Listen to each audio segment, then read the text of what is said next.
care durează 3, să vedem dacă îl găsim. Mediul înconjurător. Despre poluarea mediului înconjurător.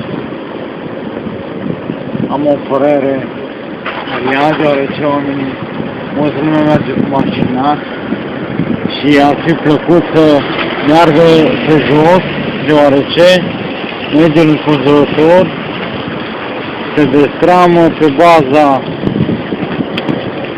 cumului căiat pe seama de echipamentul mașinilor. Și despre reciclare și cum aruncă oamenii lucrurile pe jos.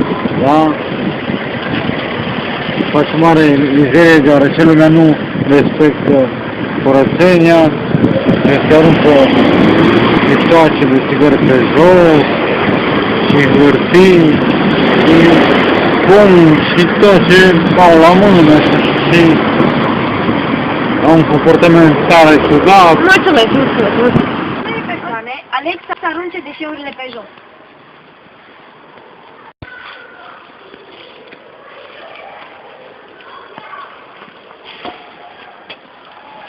Iar acest izvor a devenit groapă de gunoi pentru unele persoane care nu respectă mediul înconjurător.